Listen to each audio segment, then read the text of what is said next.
Coping with Christmas Cooking series.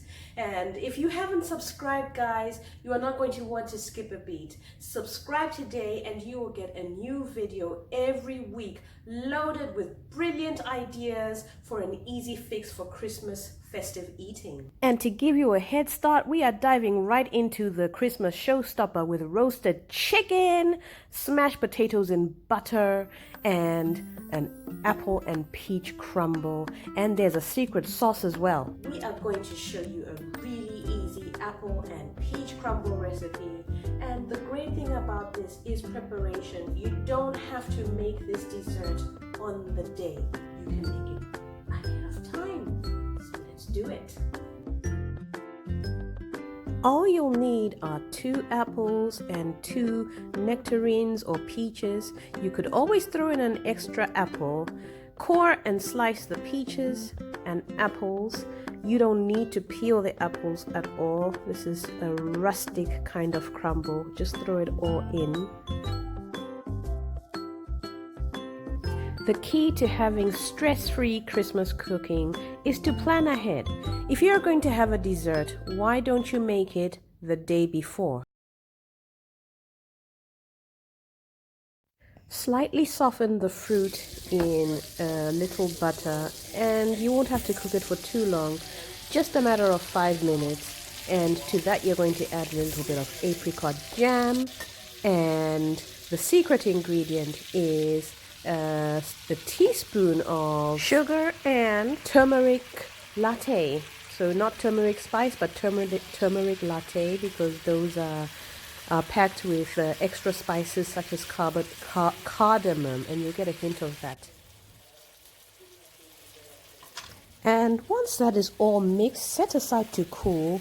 Add about 1 to 2 tablespoons of water just to keep it moist. And now measure 300 grams of flour, 150 grams of sugar, and 200 grams of salted butter, and begin to rub it in with your fingers until it looks like breadcrumbs.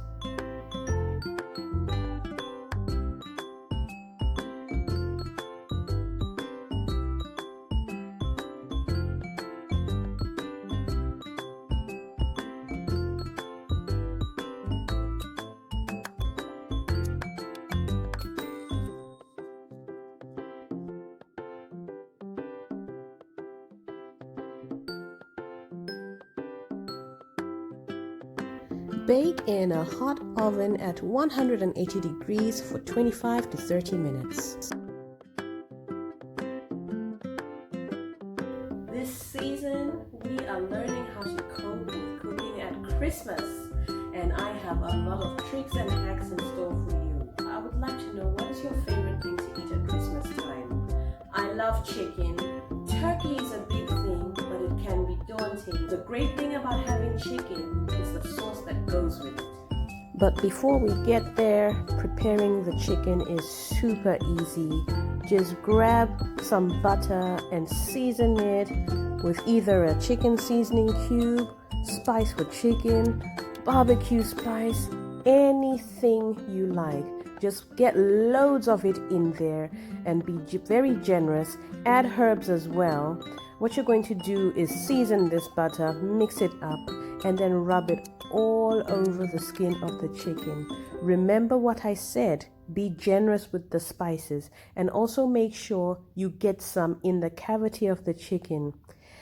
And of course, add some garlic to the butter that you're going to rub all over the chicken.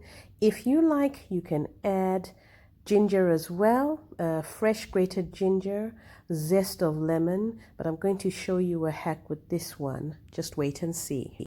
Piercing a whole lemon and stuffing it into the cavity of the chicken with herbs makes it delicious from the inside out. And then top with some cayenne or a little more spice.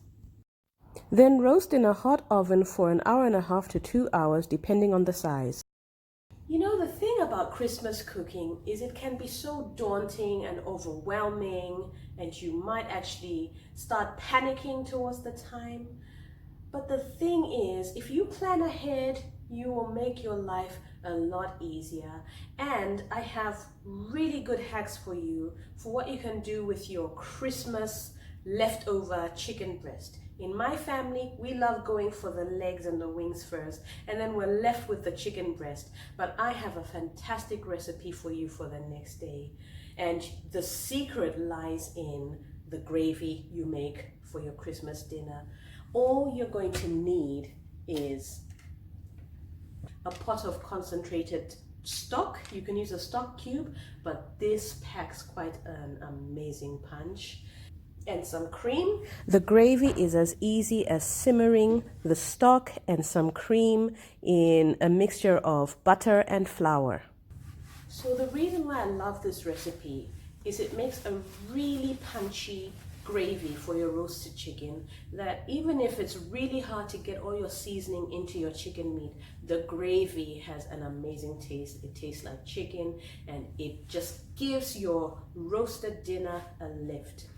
What you can do with it the next day is simply slice up the chicken breasts, place it in a pan, add some boiling water to the leftover creamy gravy and pour it all over it. Place a sprig of thyme in there and put it into the oven. Forget about it. After 30 minutes, you will get the most succulent dish of chicken breast in a creamy sauce, almost like a fricassee. And people will think you've been slaving away for hours. But that's for the leftover next day. Today, you're going to serve your chicken on a bed of roasted vegetables with easy to make buttery potato.